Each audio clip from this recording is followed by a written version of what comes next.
Welcome back, everyone. I hope that everybody is doing well. We have a really exciting show today.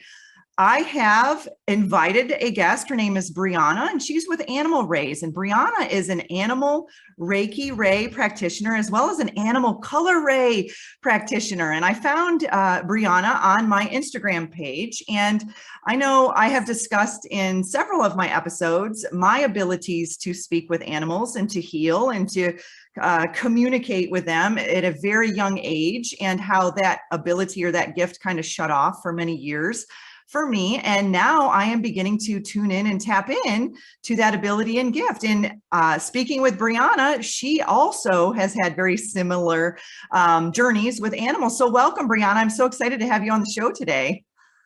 Thank you so much for having me. I'm so excited to be here. So let's dive into this a little bit. Tell us a little bit about what you do with animals. And I'm going to share some photos too as we're going along. So just keep talking, and that way you can see some of the amazing things you're doing.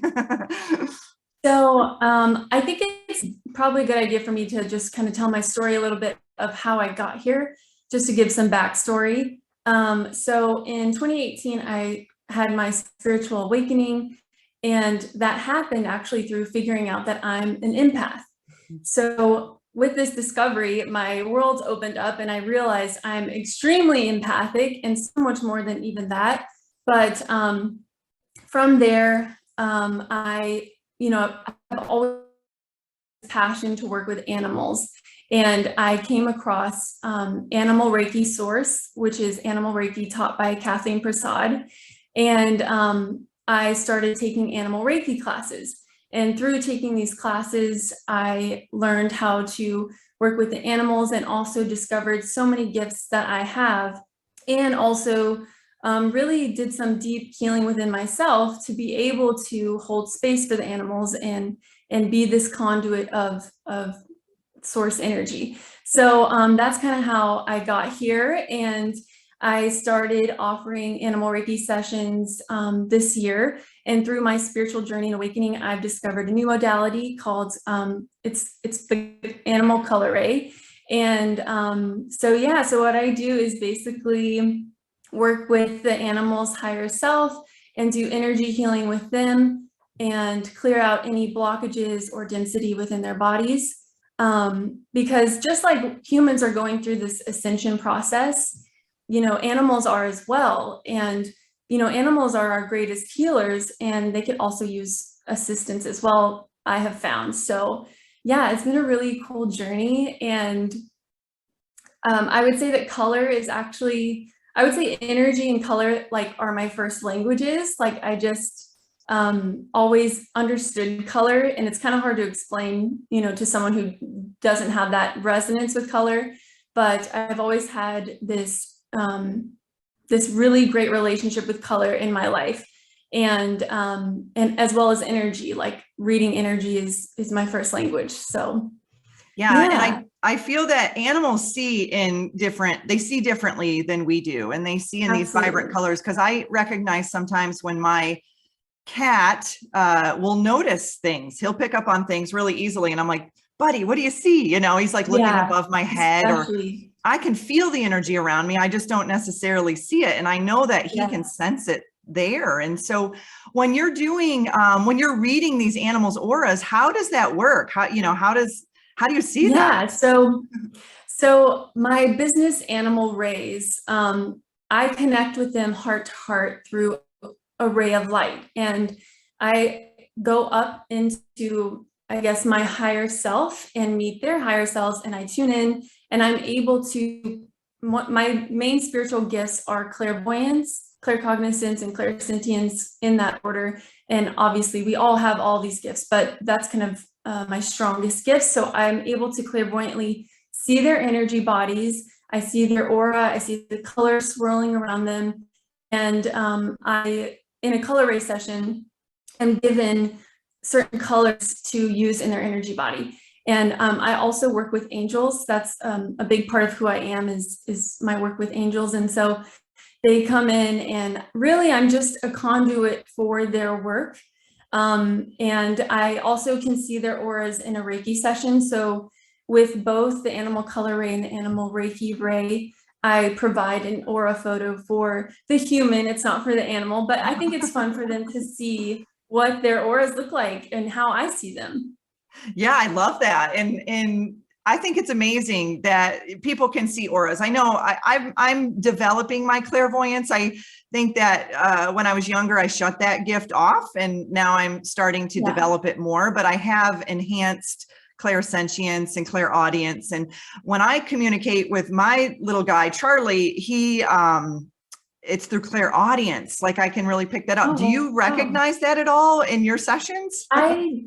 I do. So it's funny because sometimes I'll get a smell, sometimes I'll hear things, but for the most part, I really I download information. That's the claircognizance. So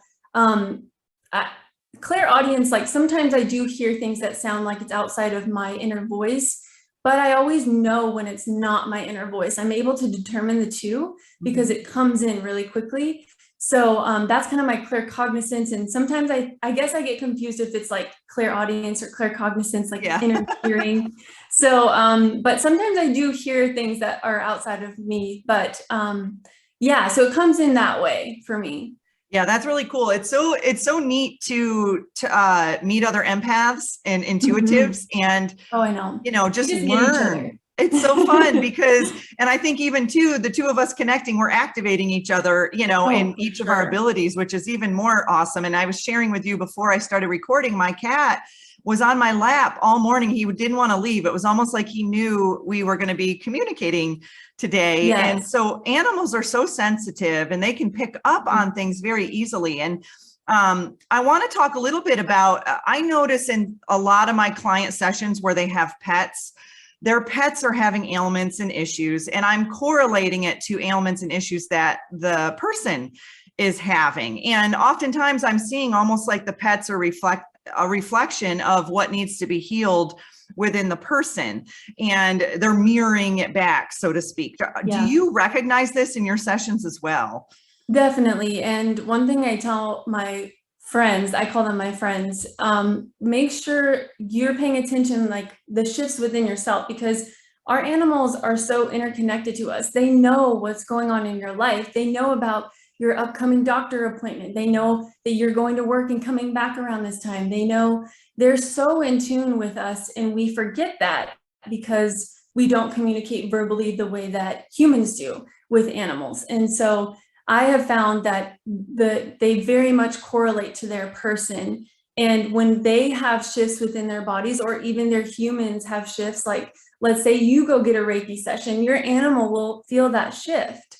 And we're so interconnected. It's such a beautiful relationship. And I found that animals are the greatest healers, and humans are messy. We bring our baggage and our stress and, our worries, our anger, our trauma, and they hold such a beautiful space for us. That's so unconditional that, it's such a gift. And what I do is I assist them in whatever they're needing. But really, animals are healers. I mean, for me, like my animals are my greatest healers for sure.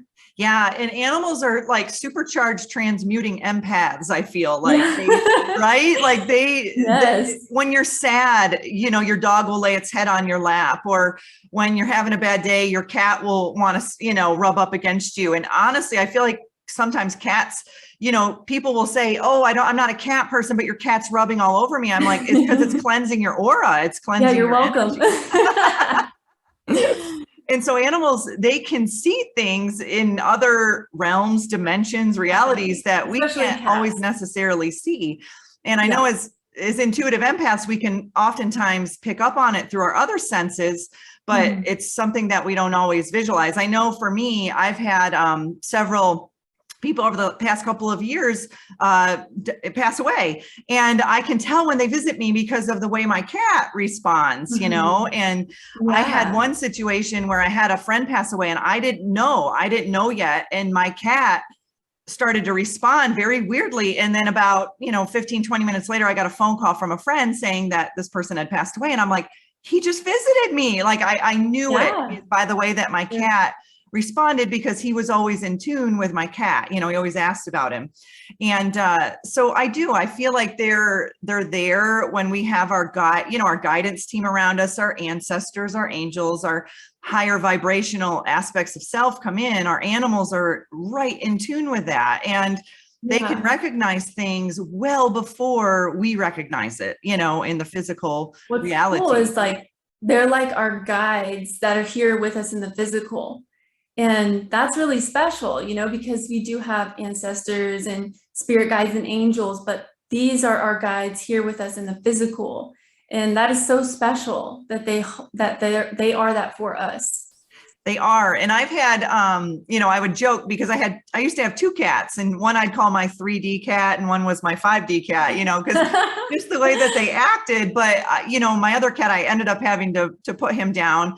But the thing is that he held space for me during a time when I was transmuting a significant amount of energy. I was working in a hospital setting, and being an empath myself, I was transmuting, and then he was transmuting what I was bringing home. And so that kind of led into a lot of physical ailments for him. And then when I learned the emotion code, he was kind of my little guinea pig, because I would practice a lot on him, and I did do a lot of healing on him, but it got to a point where I could sense what he was telling me. It was time for him to go, so I was like, thank you, little buddy, for helping me through, these very dense times in my life. And so now, the cat that I have now is a little tripod, and I found him in the middle of the road in a rainstorm in Florida, and so he came into my life in a very unexpected way, and he is so just tuned in, and I think he has such a good high vibration, and I can sense that. He loves crystals, and I'm sure you see that with some of the animals you work with. He loves rose quartz. It's one of his favorites, and he'll find the rose quartz out of all the crystals, and then he'll rub on it and lay on it. And here, I can show you a little picture of him that I had. They do. They can feel the energy of those things. Yeah. And so he's just a, very special little guy. And so, but I recognize that too, when I'm working with clients and they're like, my dog has is having a UTI or kidney problem. And immediately I'm like, okay, fear sits in the kidneys. Where are you bringing fear into your life? Because your animal is transmuting that. Or, maybe they've suffered a loss or they're grieving, and then their animal is having asthma or some sort of problem with their lungs or their heart. And immediately it's like, okay, let's go back and take a look at where the client is having a problem. And then, we can clear the animal too, but oftentimes it'll automatically clear up with the animal once we clear it up with the person, so. Yeah. And I've found that's kind of tricky for me to convey to the person. I'm still kind of finding my footing with that, but I do find a lot of times they hold, the stress of their person in their gut, and they're taking that on. That's what I mean by they're our greatest healers, and they take that on. And then how do I tell them, hey, you're giving him too much stress, like you got to work on yourself? But that's a great message to everyone, is to really just tune in with yourself. And when you do that, you're really helping your animal. When Definitely. you tune into your own body and say, where am I holding stress, and releasing that and doing your own healing journey, like I said, heals them as well. It does. And you see that ripple with children as well. When you come home and you've had a stressful day, your kids are little transmuters as well, just as your pets. And so they're working on overdrive to try to transmute any energy in the space, any energy that you've brought home with you. And I do encourage people too. Charlie's primarily indoors, because he's a tripod and he's, and so he doesn't get outside to ground, but I do have grounding mats around the house where he can sit on it and feel connected to the earth. And it's really important for animals, specifically indoor only animals, to be able to connect. And my other cat, he loved to chew on my plants, and I didn't at the time recognize why he was doing that. But, as I began to learn more about energy, I recognized he was trying to ground himself. That's exactly what he was doing. So oftentimes when our animals are reaching for earthly things like soil or, our plants or things, they're trying to ground to be able to transmute the energy. And shungite is a really good crystal to have around for your animals. They can rub on it, they can lay on it, maybe have it under their pet bed. That's also a very grounding, clearing, cleansing crystal. And, and just, if you have the ability to take your indoor cat or dog out on a leash, do that, and let them just lay in the grass for a few minutes. Yeah, I love that. I love that you're so in tune with your animal. You know what they need and provide that for them. That's beautiful. Yeah. And there was a time I wasn't. I think it's like when I started to go through my awakening and understand my gifts a little bit more, he started to communicate with me clairaudiently, almost telepathically. And I was like, ooh, who's speaking, with me? Like, what is that? Is that really you? And I'd look at him, and then he'd lay on my lap, and I'd hear his voice in my head. And then I'd look at him and say, is that you? And then he'd reach his paw up at me, almost like a confirmation. And I'm like, whoa, like this is you, I'm doing some Dr. Dolittle stuff here, but it's really neat when you learn how to communicate with your animals, and each and every one of us has the ability to do this. It's just, it's like a sport or any other hobby. It's learning. It takes some practice, to do it. Yeah. And everyone's different with it as well. So it is about practice and learning yourself of what are your gifts? What do you receive? How do you receive information? Because everyone does, and everyone is able to communicate with animals. And one tip that I give to people is to talk to them like you and I are talking. Talk to them like you would someone else, because oftentimes we're thinking of pictures as we're speaking, and they're picking up on that information. So you really are clearly communicating with them. And then it's about getting quiet and receiving back what they're saying. But it's absolutely possible for everyone. And that's a great place to start, is talking to them like you would anyone else. Yeah. And I was watching a show on Gaia about a woman who heals animals, and she was explaining how to just kind of sit and be still and then project your consciousness into the animal as if you are the animal. And then you can also pick up on, how do they feel? What's going on in their life? How can you make their life better? What are they picking up on? That's so it's almost practice. like that's a good practice. And she heals all these animals all over the world. They call her, and, so she's obviously really developed this gift very intricately, so she can, heal and communicate with not just her own animals, but animals from all over the place. And just like Reiki, everything is energy. So you don't have to physically be in the room with the animal, right? It's like you can pick up, it's like a Bluetooth, right? That's the way I explain it. Exactly. It's like a cell phone call. It's like, I work in the time and space doesn't exist the way we think it does. And, it exists in the third dimension, but there's other dimensions that we're all moving through and we don't even realize it. And I took animal Reiki too, which is about distant healing. And so I really learned how to do that and practiced it and really honed in on that. But, I think limiting beliefs really prevent us from tapping into these gifts that we have. And if we can really rewire and really look at like, what do we believe isn't possible? Because we're only able to receive as much as we believe. So I think that's something to think about. No, that's absolutely. And how the universe communicates with us in a variety of ways through our animals, through nature, and our animals. And our animals are so connected to nature way more than we are, as a human being. Definitely. We're learning how to connect more with nature, but I think, our animals are such great teachers, and there's such a different consciousness amongst all the different types of animals as well, from the cat to the dog to even the dolphins and the whales. And so, and tapping into those energies. And so I speak light language. And so oftentimes when I can sense Charlie's a little down, I'll speak light language, and that you can feel it. Like he immediately perks right up, Absolutely. Yeah. Because it's a frequency. It's a language of love and from the heart, and it's a frequency. And so animals are so much more in tune to their other senses than we are, and they can pick up on that. And so sure. Brianna, what are some, maybe a testimonial that you had of an animal that was really struggling, and then after your session, what happened?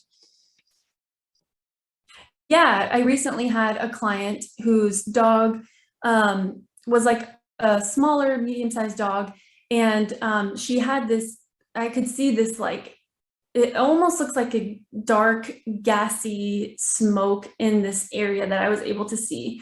And it was in the root chakra, and the animal had this fear that it wasn't able to protect its owner properly. Like, it was having this fear that it couldn't protect her while they were out of the house. And so I brought forward this message to her, and I said, I don't know if there's a bigger dog around, but your animal's feeling like it can't protect you. And it's holding this fear that I've cleared out now after doing the color ray. It was a color ray session. And she reported back that there was this dog in the neighborhood that was much bigger than her dog. And I love what you said earlier about like projecting your consciousness into the animal. Like, for me, it's like seeing from their eyes, seeing like this other dog in their neighborhood's huge to him, and he's afraid he's not going to be able to protect her on their walk. And so she let me know that there was this dog in the neighborhood that was much bigger than her dog, who would be off the leash. The owner just let it run about in the neighborhood and would always come up to them and would scare them all to death on their walks frequently. And usually it was like behind a fence, but sometimes the owner would just let it run free. So that week after the session, on their walks, the dog didn't bark, because usually her dog would bark and start freaking out. She didn't know why. And it was because he felt he couldn't protect her. But after our session, he wasn't barking. He was totally calm, and really shifted that within them. Oh, that's such a good story. That was really cool. You don't really even think about the fact that the dog is trying to protect the owner, and that's why the dog is having this trapped emotion, you know? And it really helps the owner like see like, oh, that's what you're afraid of, because maybe to the owner it's like, well, they're not going to get to me, I'm safe, whatever. But to the dog, that's one of its big missions, is to protect you, So yeah, that was a cool one. That's neat. And I never really grew up around horses, but recently I have a friend who does Reiki, and she works on animals, and she was teaching me how to connect with horses. And horses are just, oh my gosh, the frequency that they hold in the heart. It gives me chills. It does. Really. And so, there's and horses oftentimes hold a lot of trauma, more than the average animal. At least that's been my experience around them. So so is there there's no animals that are off limits for you, right? You work with all types of animals? And I've been lucky enough to do Reiki with horses, and I did not grow up around horses. I really don't know much about them and how, like the terms and all the kind of stuff about horses, but I was lucky enough to do Reiki, and you don't need to know those things. And I learned that horses get moved around a lot, which I didn't know.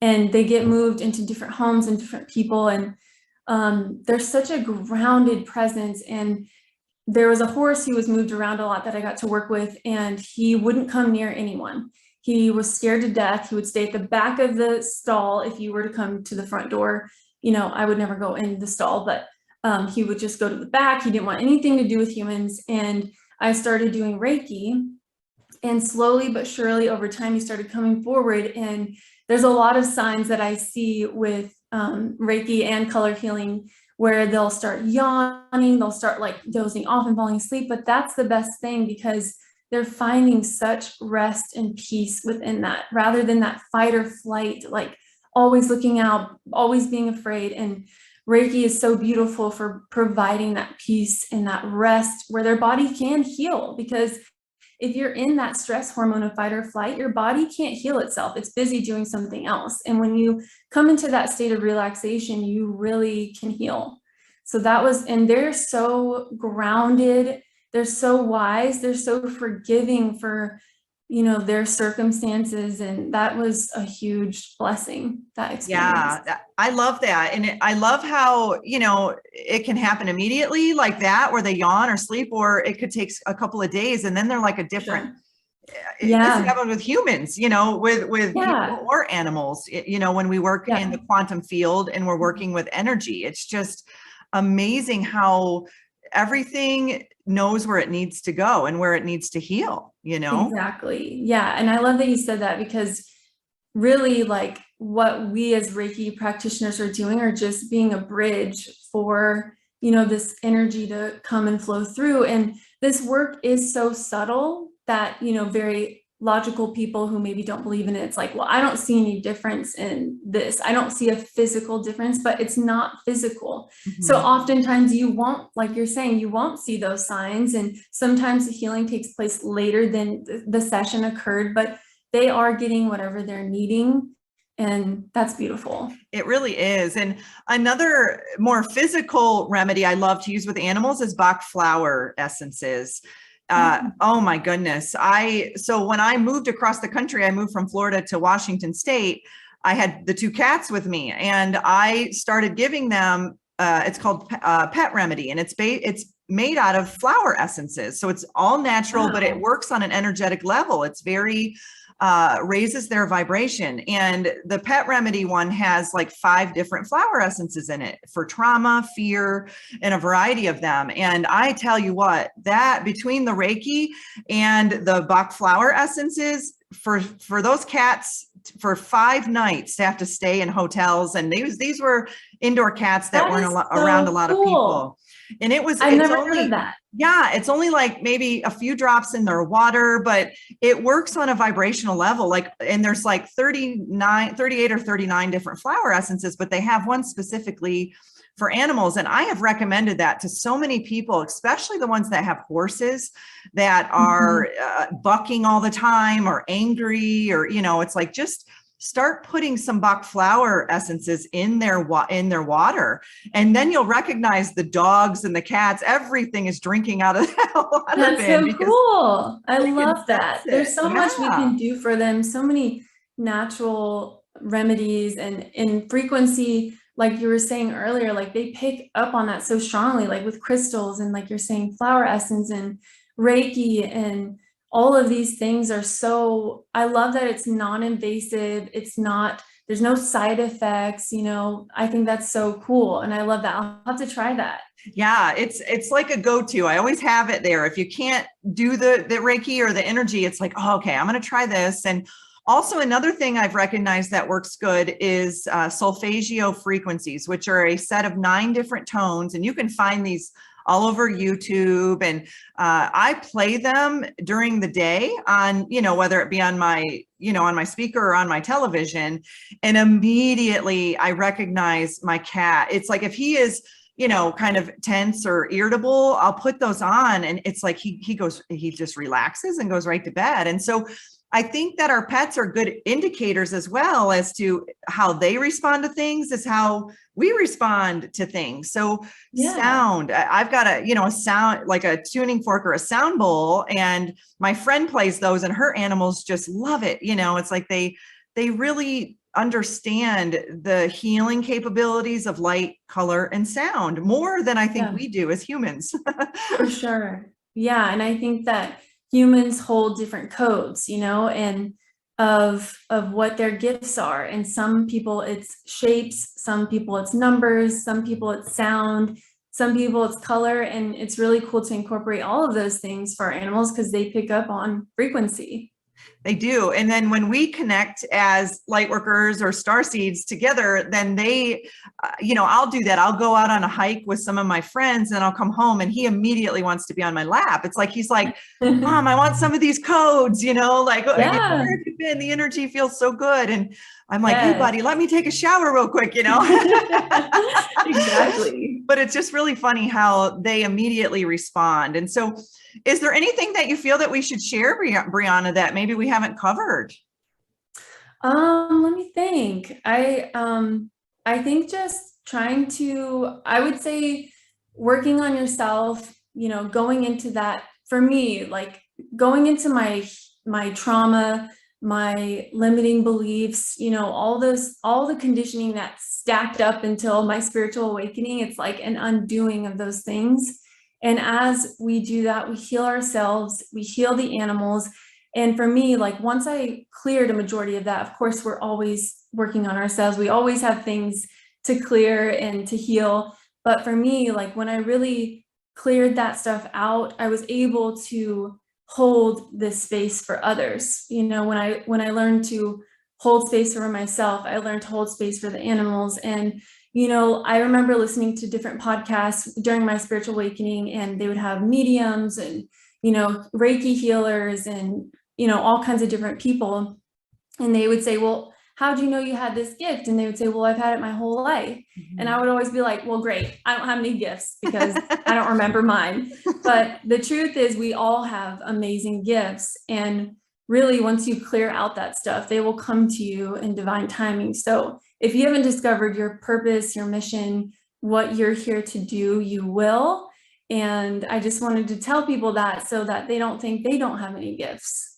It's so true. It's like these gifts are built in, but they have been suppressed or pushed down from all of the traumas or those denser emotions that we've experienced throughout our whole lifetime. And I do feel that's part of our lessons and our mastery of understanding that, many of us signed up to come here on this planet to clear these generational patterns. And, there's times here I'm in 3D and I'm like, why did I do this? Like this. I know.